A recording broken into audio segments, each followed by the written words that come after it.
Here we go. How about that? Episode 100 of the Daily Puck Drop or content here at pucksports.com. God almighty, we've actually done 100 of these. Has anyone watched or listened to all 100 of these episodes? If you have, hit me up. But I don't know how I would be able to check. I want to give you something special, but how would I fact check it? Anybody could just say, "Oh yeah, I listened to all 100 of them." I've watched all 100 episodes that you've done, you putts. Send me money. Send me a gift. If you have been around and have watched all of these or listened to all of these, thank you so much. It's pucksports.com. If you don't know who I am, I'm Jason Puckett.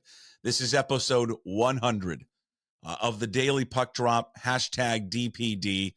We're everywhere. We're flying into your houses. Pucksports.com, YouTube, Apple, Spotify, Amazon, all of it, wherever you find your podcast. As I always should say and remind, it's great that you listen. It's great that you download. But what you need to do is subscribe to your favorite channel. And please leave a comment. Please like wherever you watch or listen, and whatever time of day. That's the other thing that's kind of cool. I don't know when you all watch or listen to it. Some of you do it in the morning. Some of you probably do it in the afternoon. Some of you probably do it in the evening. But for all of you that have checked in since we started this venture, and I remember, what is it, May 16th? So we did this. Oh, I think we got first started, like really got underway the first week of April. Like that last week of March, we did our opening day. When was opening day of baseball?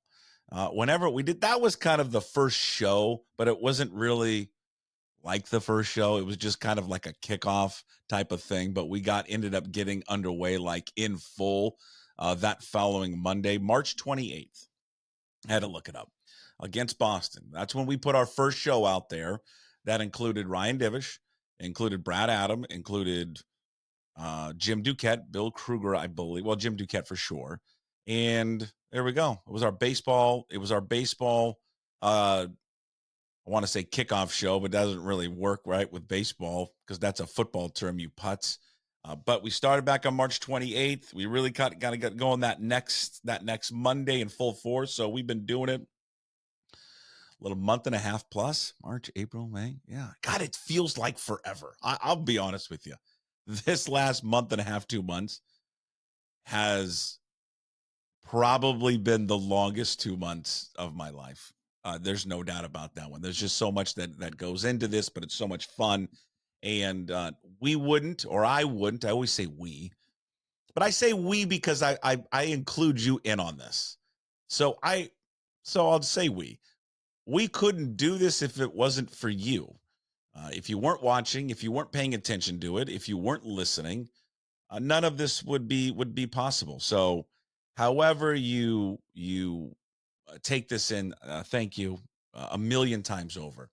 I probably can't thank you guys enough for supporting it, for reaching out, whether it's on the comment section on YouTube, whether it's leaving a review on Apple or Spotify, which of course are just kind of the two main platforms. Like, I read a lot of it. And it's all been mostly positive. There really hasn't, which is surprising. There hasn't been much negativity. Not like the old school text line that we used to have. Now that was negative. I think when you actually have to put your name or like your handle to something, it does detract from the negativity. Like, someone doesn't want to just have like their name associated with it. When we had the text line, it was just a number. So you didn't see anyone's name. So I think that allowed you to be a little bit more negative. I know there's negative people out there. And here's the deal. It's okay if you're negative. That's fine. We're not going to always agree on everything. I got a note yesterday. I don't know the person's exact name, but his handle goes by, I think it's Jamal Adams Sucks. And he, I'm assuming it's a he. They listen all the time or watch all the time. They leave a lot of comments, and most of it's positive. Yesterday was the one, I wouldn't even say it's negative. It was more just a shot at the Cougs. I think he's a Husky fan. I keep saying he. I don't know if it's a he. Just says Jamal Adams sucks. I don't know why I'm just projecting it to be a man. Could be a woman. Who knows? Could be a kid. And they were just saying that, oh, the only reason you're salty about the whole, Pac-12 and the TV deal, the streaming deal, all that was because you guys were left behind. I'll admit there's part of it. Damn right there is. Of course there is. But I do think ultimately, as I told Jamal Adams sucks, I think there'll be in 5-10 years, there'll be some regret. But anyways, that was yesterday. Today is about you. So thank you. I'll look into the little green light, the camera. Thank you for your support. Thank you for listening. Thank you for watching. Eventually, thank you for supporting even more. And, that site, pucksports.com, is going to continue to grow with more content up there all the time. My buddy Mark, who is the best web guy in the business, and I'm just working him over and over and over, and he's getting tired of me emailing and texting him. But that thing is, it's so professionally done because that's what he does for a living. And so I just can't thank him enough for all of his hard work on it. Another buddy of mine who I got to know through Niner Nate, Chris Haynes, not the Chris Haynes that's on TNT, another Chris Haynes. Chris has done a lot of our graphics that you see are open to the show that you see on YouTube. Can't thank Chris enough for his support. What's he been able to do? Shout out to my former co-workers when we were all working at the radio station, Carla Marie and Anthony. They have just really held my hand through this entire process here for the last month and a half. They probably have been annoyed with all of my text and phone calls, especially Anthony. I love Anthony, but I think Anthony's like he's kid. Listen, I've answered everything I can answer. Stop texting me, okay? Please. I say that sarcastically. They've been great. They've been killing it for years since they left radio. Their morning show podcast is awesome. They do such a great job, great energy, great everything, and they are just a wealth of knowledge. And it's what like the business should be, but it's like how everyone should handle themselves. We're not in any direct competition or anything, but like people helping other people in an industry or a business. That's what you should do. It's what you should always do. It's like the example we used yesterday when I praised Kirk Cousins. Kirk Cousins took the high road yesterday, and when he spoke for the first time about Michael Penix, and obviously he's upset about Michael Penix is probably in Atlanta. He's not upset that it's Michael Penix. He's upset that, hey man, I signed this deal. I came here. I wanted to play quarterback for you guys for many, many years, and then you went and drafted a guy. So that guaranteed that pisses off Kirk Cousins as it should piss him off. But he said yesterday, hey man, like I got to be a good teammate, and I'm not going to sit there and make life miserable for Michael Penix. We all got to work together. And there's no doubt in my mind that Kirk Cousins is going to do everything to hold Michael Penix's hand and show him the ropes in the NFL. Not everybody does that. Whether it's sports or non-sports, even in our industry, it does not happen. There's a lot of competition. There's a lot of egos. And people are always constantly looking over their shoulder. Who's the next person coming along? There's not a lot of opportunities in this business, and people in our business will stab you in the back. Easily, fast and easy, they will stab you in the back. That's just my long-winded thank you to Carla Marie and Anthony, because they have been great. I've leaned on those two guys a lot for a lot of help. Also, he'll be watching this because he doesn't listen to the show. He only watches it, which is weird. My buddy Ryan, who we worked together in Portland years and years and years and years ago, fighting Scrap and Coog. He was a great producer. He was Colin Cowherd's producer, my buddy Ryan Lindsay. And when I started working at the Fan down in Portland, they were there probably for, I'm going to guess 6 months, maybe a year, before Colin got poached and left for ESPN. And Ryan went with Colin to ESPN. Now, Colin Cowherd is a talent and would have always found the light. But one of the reasons Colin Cowherd was so successful and why ESPN and Fox at that time, I think it was both of them, got in kind of a bidding war for him. And because I think he replaced Tony Kornheiser at ESPN. I think that's what the deal was. The reason he was so desired was because of the lot of the work that my buddy Ryan did behind the scenes to make him a better radio host, to make him just better all around.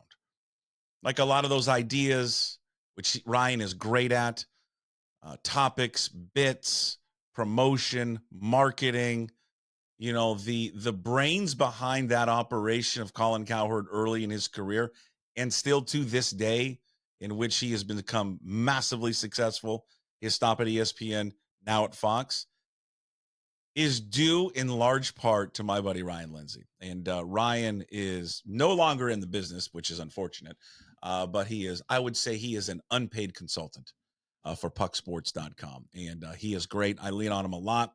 He always thinks, oh, am I overstepping myself? No, you're not. You're not overstepping yourself at all.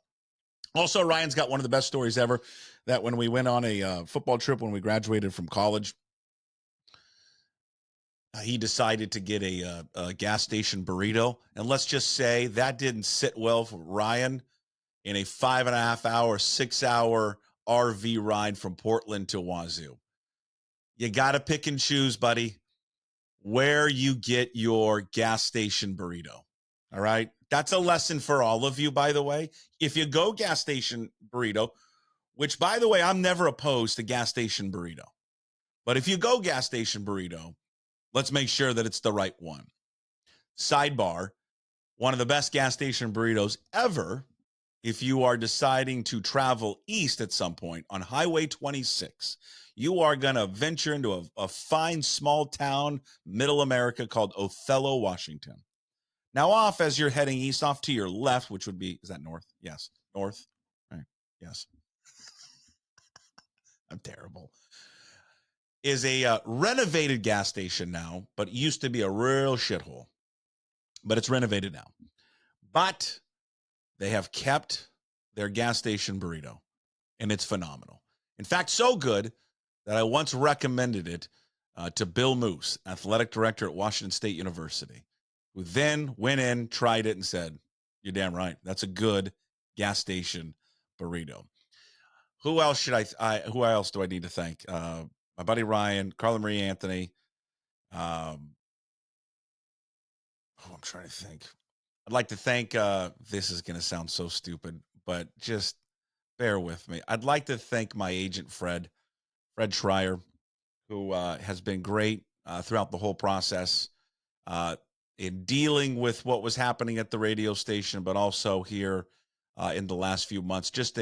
Not only just a phenomenal person behind the scenes. I mean, you want to know what kind of a badass this guy is? He was the lead negotiator for all shoe contracts for Nike and LeBron James. I think he negotiated LeBron's last shoe deal at Nike. Well, that's pretty badass, huh? Fred's awesome. And he not only just a good business person, but just a good friend and a good person to bounce a lot of ideas off. And he's just phenomenal. John Canzano, how I met Fred is through John Canzano. John has been great. Another great sounding board of advice and someone that I look up to in terms of just trying to model this and doing something on your own and having the guts to do it. Would not have had the guts to do it if wasn't inspired by John and leaned on John a lot. So thank you, John. Appreciate your support. If you watch this or listen to this, I'll thank you next Tuesday when you appear on the show. I know I'm going to forget something, but before I do, my family, my kids, my beautiful wife, who has had to deal with me being at home all the time and doing a show where I'm yelling and screaming, and then she's in the other room and she is trying to, support this family, and she's on her own calls all the time too, and then has to also listen to me bitch and moan and scream when something doesn't work on my computer, which is really a tradition, Jim Nance, like no other, if something doesn't work properly. My dogs, I want to thank my dogs because when Daddy gets a little angry, they tend to kind of put their heads down and scramble up the stairs because they're like, I think we're a little nervous and we are going to leave right now. So thank you, my family, my kid, my wife especially, and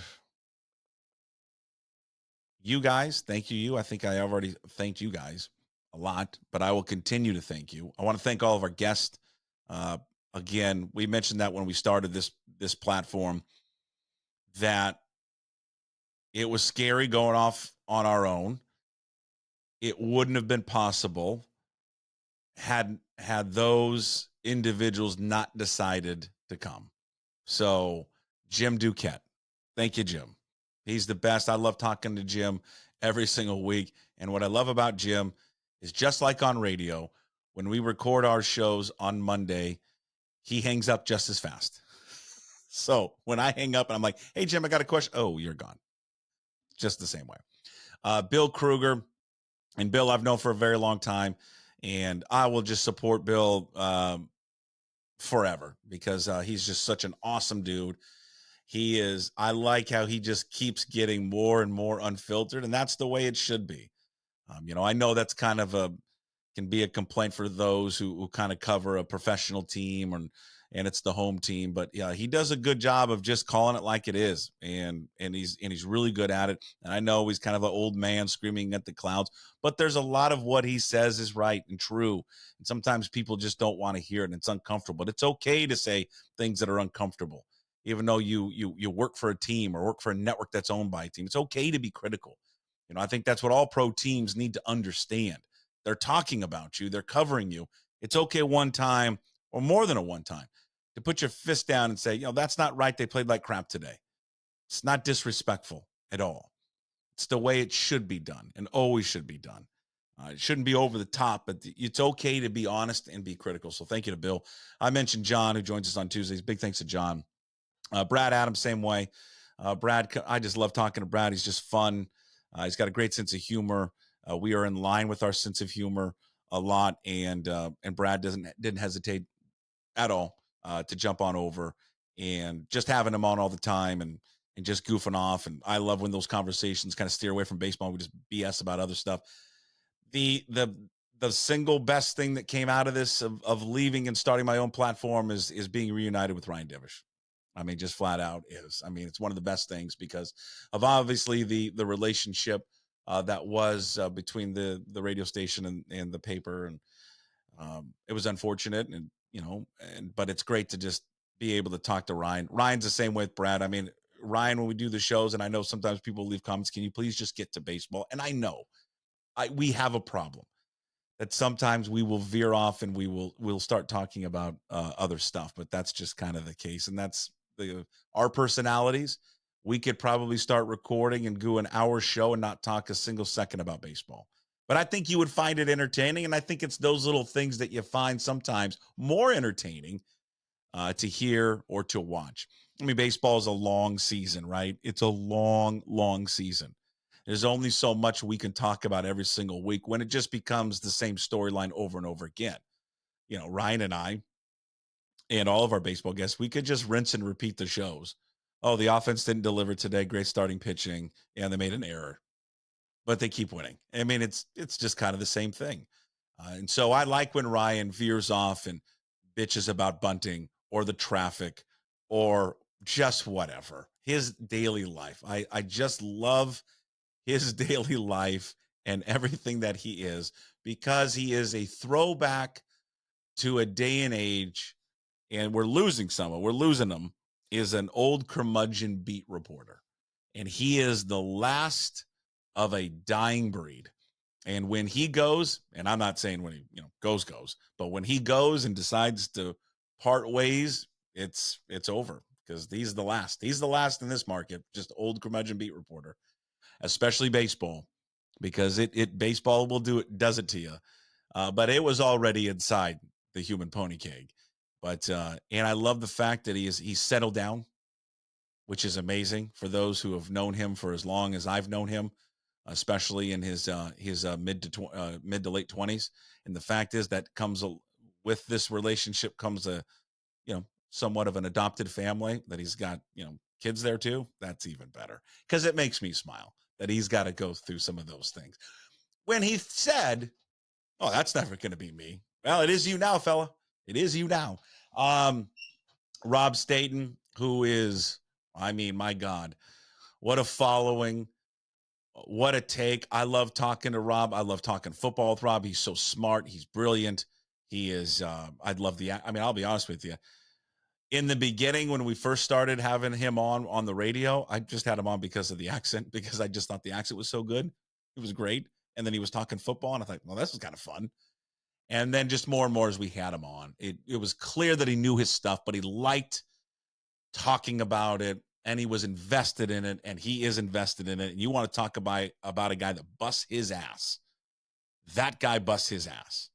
Because what he does on the side, the Seahawks stuff, SeahawksDraftBlog.com, his YouTube channel, Rob Staten Football, that is, and I try to articulate this all the time, that is a side hustle for this guy. This is not his main business. He is a main radio host, broadcaster, I should say, for BBC, which, again, the BBC is like, it's the top radio platform broadcasting network in the world. Like, in the world. I don't know what the comp is here in the States. I'd say CNN, but then some of you would be like, CNN's liberal trash. The old school CBS television back in the day with like Murrow and Cronkite. That's what BBC is. And he does a bunch of games. So he covers he's got so many different hats on. Basically, essentially, he's doing like a sports radio show at BBC over there. But then he's doing, football, right? And he covers that whole side of the pond for football. And then he's doing this whole other hat of American football. So he's great. He works tirelessly. And every time I ask him to do something, he's like, yep, no problem. Yep, I'm in. And yesterday when we did the schedule release party, I asked him a few days before, hey, what do you think? I don't know if I'm going to make it work. I said, all right, well, that's no problem, but I'd love to have you. Followed up with him like the day of. I said, hey, man, is there any chance you can squeeze on? No problem. Was there for our draft party. He was awesome. It was stayed on for 2 hours, came back on and, at 5 a.m. So thank you, Rob. Mike Garofolo. That guy is like a brother to me, and I love that man to death. And he is just, so glad we have developed that relationship over the years. And Mike's been great and always supportive, always says yes when he has time, doesn't have to do it. We don't pay him enough. Sorry, Zogs and Hartley. I think we do, but I don't know if we do pay him enough. And when I say we, I mean you guys. But I'm not, hey, Jamie, Andrew, I'm not saying we need to pay him more. I'm just saying I'm not sure we pay him enough. He's just I don't know. I don't know what else to say. He's just a rock solid person. As cool as he sounds and may look, he's just an even better person off of it. Great dad, great husband, great broadcaster, all of it. And just a great supporter of this new venture. Draft night, he's one of the top 3 news breakers at the NFL Network. Top guy, one of the top guys in the NFL that covers the National Football League. And this guy agreed to come on some stupid startup podcast show and do a live draft show for almost 4 hours inside the NFL Network studios. Who else does that? Nobody. We didn't pay him any extra money to do it. He just did it. So, yeah, I'll do it. No problem. Just phenomenal. Chris Egan, Jesus. I don't know what to say about Chris other than he's just, perhaps I would say, maybe the greatest human being I've ever met is Chris Egan. And I think that comes across when you watch him on television. If it comes across, I think, when you listen to him or watch him here. But I mean, phenomenal dad, phenomenal broadcaster, okay husband. I think Melanie would agree. And I'll say this, it is not an act. When you see him and how positive he is and just how worked up he gets, that gets just not an act. That's Chris. I've seen him get mad and stuff, and he gets super competitive, but the way he advocates for local sports and the way he advocates for youth, high school, Olympic sports,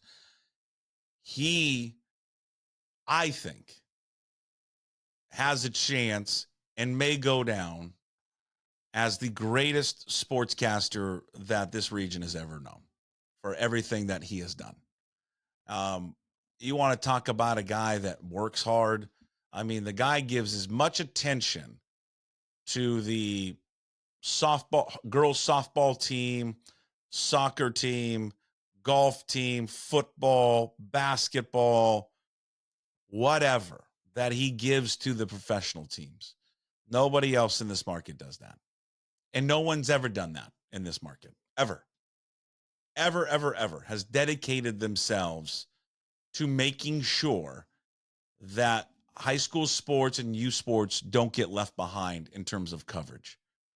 He is second to none. And when I mean the gap is wide, the gap is Grand Canyon wide in terms of how he has covered sports on that level in this market. He is the gold standard and will always maintain to be the gold standard. And I know everyone in this region understands that and recognizes that. And you just go around to any of these schools and ask them about Chris Egan.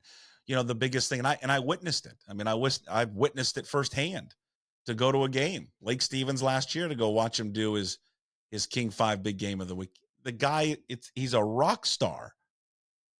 They're more excited at times to see him in that damn yellow jacket and the makeup that is really, let's be honest, caked on.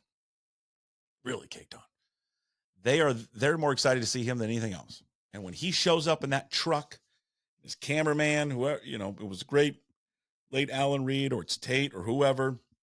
And there's Chris coming in there with his yellow jacket and his microphone. He's playing to the crowd, and he's crowd surfing and all that kind of stuff. They eat it up. And no one allows themselves to be more vulnerable and open in a public setting than Chris Egan. So thank you to all those people. I know this has gone long, and I know you're checking in on the 100th episode of Puck Sports and here the Daily Puck Drop. And you're like, have you really gotten anything? That's true. I have not. And I knew, but I said this yesterday. I told you this was going to be more about you guys and just about thanking people. And then the sponsors, I just want to thank all of them. Bill Kruger Rise Above, Flat Stick Pub, John Howie's Steak, Zeke's Pizza, Chalet Bowl. Please don't forget anyone. Please. Superior Linen Service, Hartley and Hartley Insurance, Zogs on Fox Island, and then Fat Zach's Pizza. Right? I didn't miss anybody, did I? Chris Egan, Fat Zach's, Garofalo, Hartley and Hartley, and Zogs, Superior Linen Service, Rob Staten, John Howie Steak, Brad Adam, Ryan Divish, Chalet Bowl, Zeke's Pizza, John Canzano, Jim Duquette, Flat Stick Pub, and Rise Above Foundation for Bill Kruger. So thank you. Thank you to all of you who have supported, and all the individuals, Zach, Reggie, Andrew, Jamie, John, Dan Black, Andy Largent, all of you guys. Big thanks. All right. You want to talk some sports? Or should we wrap it up? You want me to get to the biggest story yesterday? Okay, so we did the Seahawks jerk-off schedule release party. All right, I mean, come on. Yeah, I made fun of this for so many years. Whatever, but it was kind of fun. Hell, a lot of you people tuned in for it. And over like damn near 4,000 people. That's pretty awesome. Real quickly, we talked about this yesterday. I think it's a great schedule. I think that it couldn't have turned out better for the Seahawks. First two games are against rookies. So you get Bo Nix and Denver. And by the way, Tim Booth brought this up, and he's right. If the Broncos and Seahawks do not wear the throwback uniforms, they are doing it wrong. Please wear the throwback uniforms, both teams. Drake May, New England, so I like that. They're going to face 4 rookies as long as they all stay healthy and start. Nix, May, McCarthy when Minnesota comes in out, Caleb Williams. Could be a 5th if Michael Penix plays in week 7 against Atlanta. So that's pretty cool. 2 Thursday night games. It's stupid, but they're not the only one. San Francisco has it. Green Bay's got it. Dallas has got it. The Giants have it. Bengals have it. I don't like it, but it is what it is.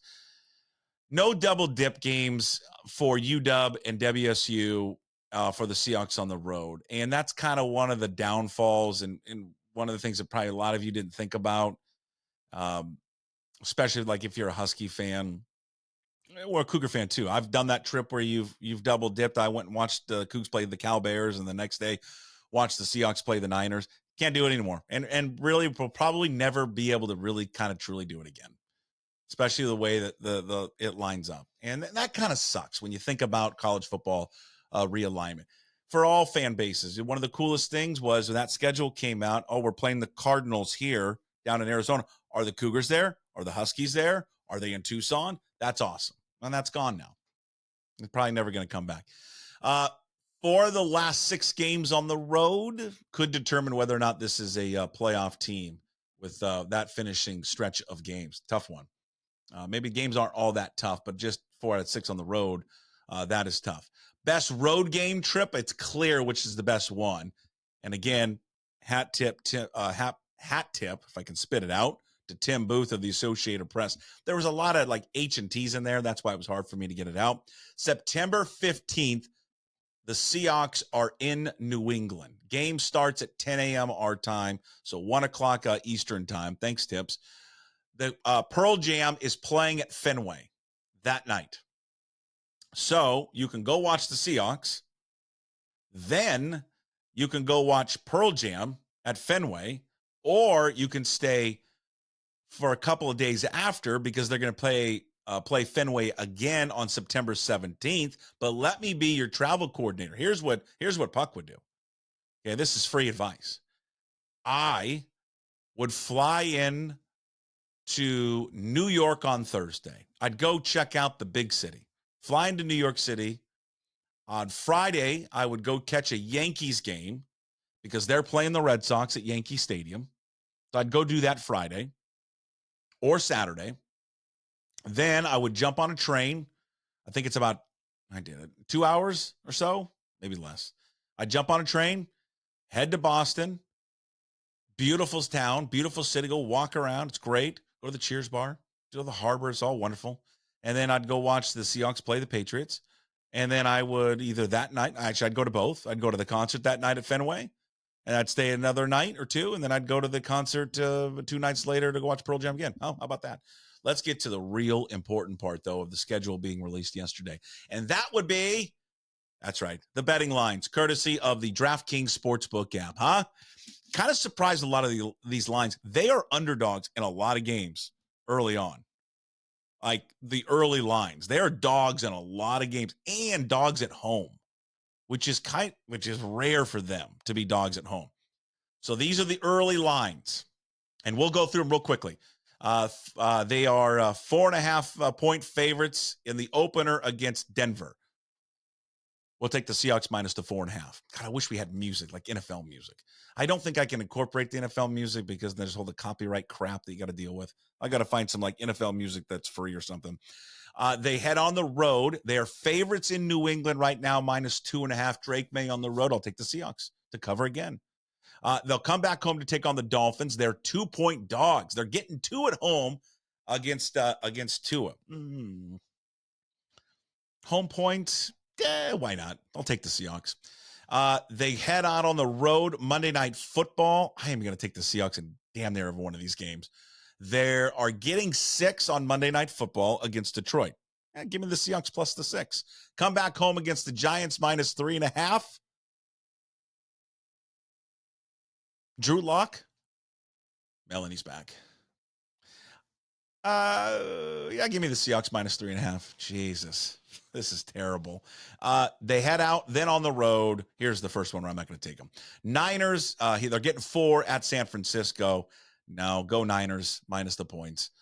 They head to Atlanta. They're getting 3.5. Yeah, give me Atlanta. Or no, give me the Seahawks plus 3.5. They come back home against Buffalo. They're getting 2. Give me the Bills -2. At the Rams at home, they're getting 1.5. They never play well against the Rams. Give me the Rams -1.5. They head to San Francisco. This is the biggest line right now, DraftKings Sportsbook app. They are getting 9 at San Francisco. God, that's a big number. Yeah, give me the Seahawks plus the point. You got it, right? 9? Give me the Seahawks plus the 9. Come back home. They're 3-point favorites against Arizona. I like that.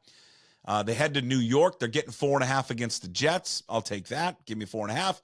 Come back home, or excuse me, they head to Arizona. They're getting a point. Always play well down there. Give me the Seahawks +1 at Arizona. They come back home to take on the Packers. They're getting 1. That's pick them. No, I'll take the Seahawks. They are getting 3.5 on the road against Chicago.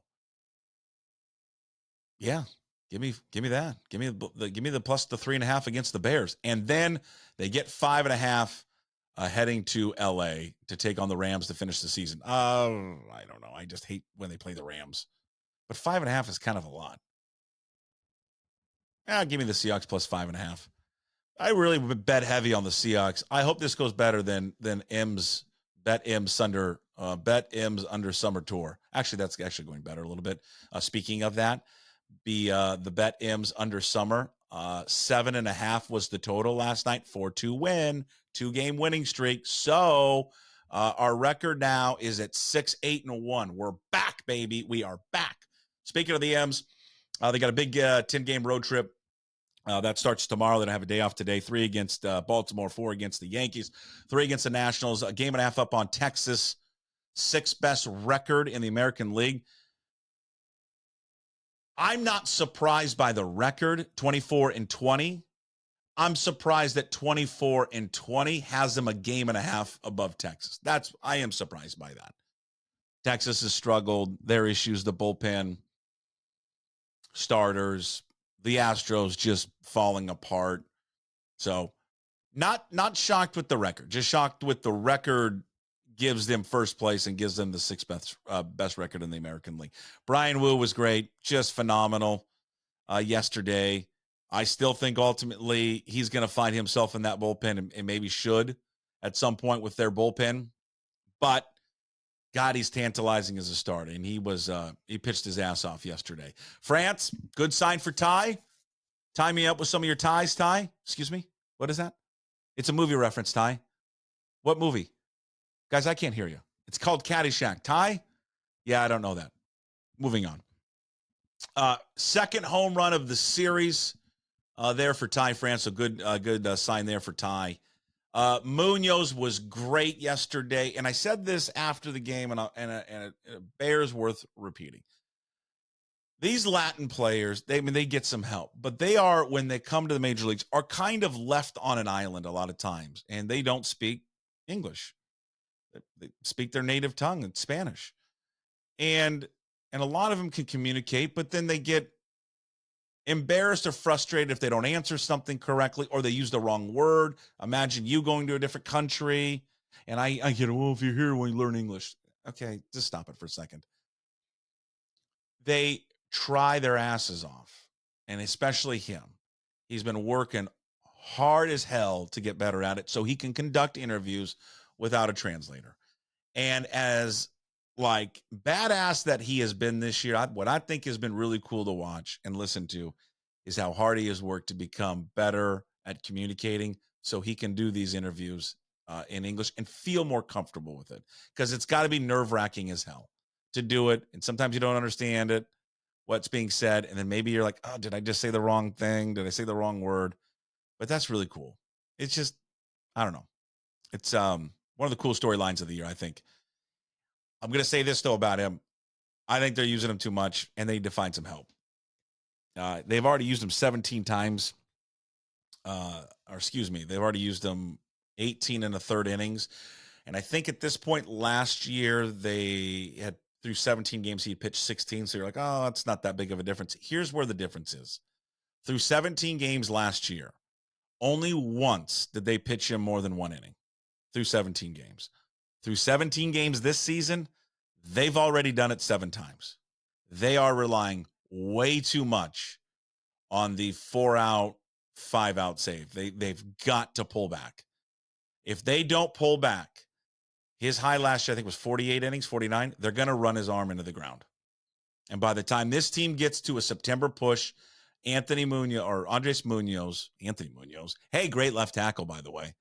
Andres Munoz is going to be fatigued and he's going to be worn out. They need to find bullpen help ASAP to relieve him.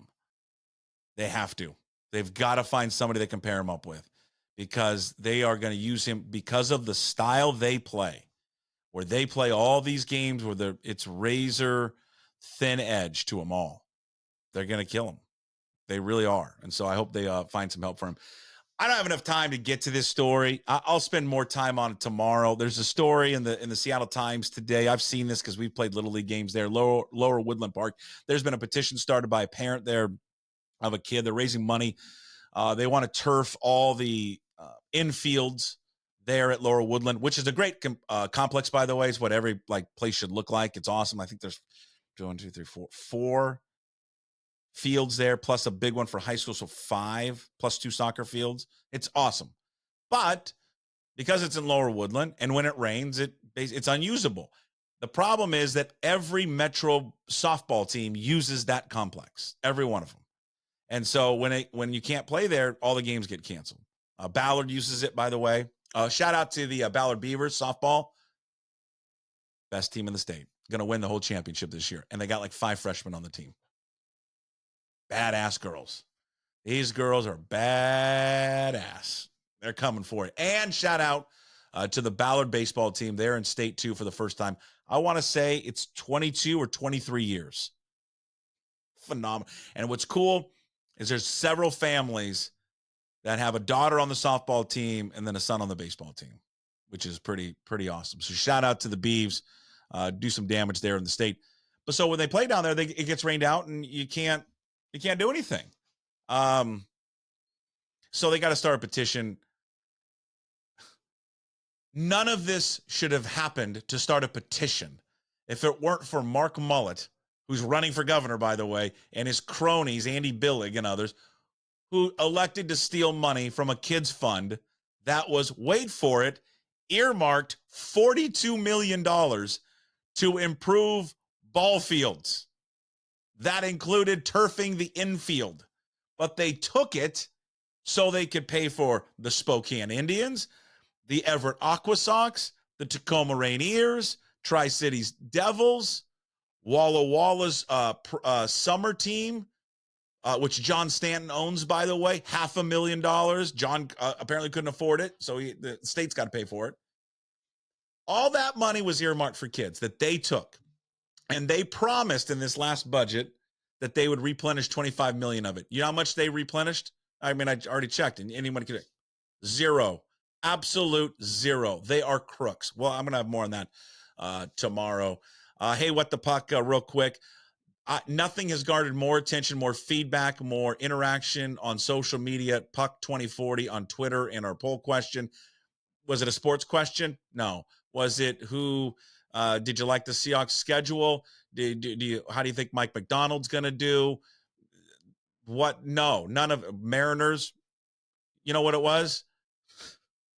Do you call it Central or Eastern Washington? If we're talking about Cashmere, that's what has garnered the most feedback since we've started this about 7 weeks ago. This media site, this entertainment site for you. That's what's done it. In the first 100 shows, that's what's garnered most of you. And I think the last time I checked, 57% of you say that Cashmere is in Central Washington. Okay, to each their own. I say it's Eastern Washington. I never say Central Washington. All right, and I think on that note, we'll wrap it up. Thank you. Thank you. I should say thank you 100 times. Thank you for watching. Thank you for supporting, listening, watching, liking, subscribing. I love all of you, even the ones that say you're an idiot. I love you too. Because you know what? You took the time out to say, hey, you're an idiot. And that takes time and effort. and courage. Coming up on today's Wednesday shows. No, it's not Wednesday. It's Thursday. Thursday shows. Rob Staten, SeahawksDraftBlog.com, brought to you by Superior Linen Service, and Mike Garofolo, NFL Network, brought to you by Hartley and Hartley Insurance, and Zogs on Fox Island. We'll get their thoughts, NFL schedule as a whole, and, of course, what the Seahawks have as well. Thank you. The 100th episode of PuckSports.com in the books. Thank you. We'll talk to you tomorrow. As always, say it loud. We promise, I promise, to be better.